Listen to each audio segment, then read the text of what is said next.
बहुत समय पहले की बात है। हिमालय की तराई में बसा हुआ एक समृद्ध और शांत राज्य था, धर्मगढ़। ये राज्य अपने ऊंचे ऊंचे पर्वतों, हरे भरे जंगलों, बहती नदियों और मेहनती प्रजा के लिए प्रसिद्ध था। लेकिन इन सब से बढ़कर धर्मगढ़ की पहचान थी उसका राजा, राजा आदित्यवर्मन।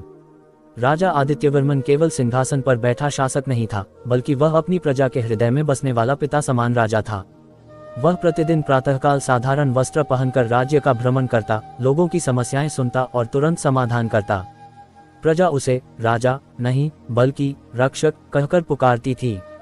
राजा आदित्यवर्मन का एक ही सिद्धांत था, राजा का जीवन उसकी प्रजा के लिए होता है, न कि प्रजा का जीवन राजा के लिए। यही कारण था कि वह कभी भी अपने सुख को प्रजा के दुख से ऊपर नहीं रखता था। राजमहल में भले ही वैभव था, पर राजा का जीवन सादा और अनुशासित था। एक वर्ष धर्मगढ़ पर भारी संकट आ पड़ा। पड़ोसी राज्य कालकेतु का राजा अत्यंत क्रूर और लालची था। उसकी नजर धर्मगढ़ की उपजाऊ भूमि और समृद्ध खजाने पर थी। उसने कई बार संधि का दिखावा किया, लेकिन भीतर ही भीतर वह धर्मगढ़ को जीतने की योजना बना रहा था। एक रात अचानक कालकेतु की विशाल सेना ने धर्मगढ़ की सीमाओं पर आक्रमण कर दिया। चारों ओर हाहाकार मच गया।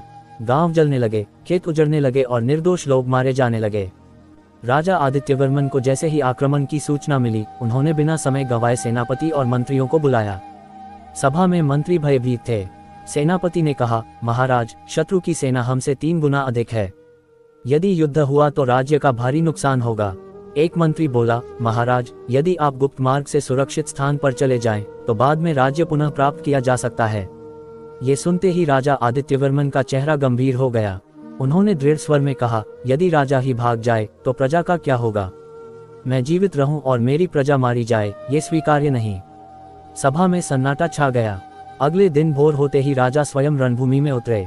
उन्होंने साधारण कवच धारण किया और अपनी सेना के साथ खड़े हो गए। राजा को आगे देख प्रजा और सैनिकों में अद्भुत उत्साह भर गया। राजा ने कहा, आज यह युद्ध केवल भूमि के लिए नहीं, बल्कि हमारी माताओं, बहनों और बच्चों की रक्षा के लिए है। यदि मरना पड़े तो सम्मान के साथ मरेंगे। युद्ध भयंकर था। तलवारें टकराईं, बाणों की वर्षा हुई, धरती रक्त से लाल हो गई। राजा आदित्यवर्मन स्वयं शत्रुओं से लड़ रहे थे। उनकी वीरता देखकर शत्रु भी भयभीत हो उठे। 3 दिन तक युद्ध चला। धर्मगढ़ की सेना ने साहस दिखाया, पर शत्रु की संख्या अधिक थी। तभी कालकेतु के राजा ने एक दूत भेजा। दूत का संदेश था, यदि राजा आदित्यवर्मन स्वयं आत्मसमर्पण कर दे और अपने प्राण त्याग दें, तो कालकेतु की सेना प्रजा को क्षति नहीं पहुंचाएगी। ये संदेश सुनकर पूरी सभा स्तब्ध रह गई। मंत्री और सेनापति रो पड़े। उन्होंने राजा से विनती की, महाराज, ये छल हो सकता है। आप अपने प्राणों की आहुति न दें। प्रजा भी महल के बाहर एकत्र होकर रोते हुए पुकारने लगी, महाराज, हम आपके बिना नहीं रह सकते। हमें मरना स्वीकार है, पर आप नहीं। राजा आदित्यवर्मन ने सबकी बातें शांत भाव से सुनी। फिर उन्होंने कहा, यदि मेरे एक जीवन से हजारों निर्दोष जीवन बच सकते हैं, तो ये सौदा घाटे का नहीं। उन्होंने आगे कहा, राजा का शरीर नश्वर है, पर उसका धर्म अमर होता है। ये कहकर राजा ने अपनी तलवार भूमि पर रख दी। अगली सुबह राजा ने सफेद वस्त्र धारण किए। उन्होंने अपनी माता के चरण स्पर्श किए, पत्नी को आशीर्वाद दिया और अपने पुत्र को गले लगाकर कहा, राजा वही होता है जो दूसरों के लिए जिए और आवश्यकता पड़े तो मर भी जाए। पूरी प्रजा रो रही थी।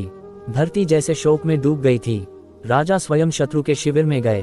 कालकेतु का राजा उनकी निर्भीकता देखकर कुछ क्षण मौन रह गया। उसने कहा, तुम महान हो, पर तुम्हें मरना होगा।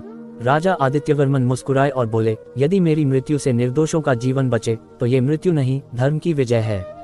क्रूर राजा के आदेश पर राजा आदित्यवर्मन को मृत्यु दंड दिया गया। जैसे ही ये समाचार फैला, कालकेतु की सेना में भी खलबली मच गई। कई सैनिकों ने कहा, ऐसे राजा को मारना पाप है। प्रजा के आशीर्वाद और धर्म की शक्ति से राजा आदित्यवर्मन अमर हो गए, भले ही शरीर न रहा हो। राजा के बलिदान से धर्मगढ़ की प्रजा टूट गई, पर उनका साहस और एकता कई गुना बढ़ गई। सैनिकों और नागरिकों ने मिलकर विद्रोह कर दिया। कालकेतु की सेना, जो नैतिक रूप से पहले ही हार चुकी थी, पराजित हो गई और वापस लौट गई। धर्मगढ़ बच गया। अमर राजा आज भी धर्मगढ़ में राजा आदित्यवर्मन की मूर्ति स्थापित है, जिसके नीचे लिखा है, जिस राजा ने अपने प्राण दिए पर प्रजा को नहीं छोड़ा। बच्चे जब भी उस मूर्ति के सामने जाते हैं, उन्हें यही सिखाया जाता है कि सच्चा राजा वही होता है जो सिंहासन से नहीं, त्याग और बलिदान से महान बनता है।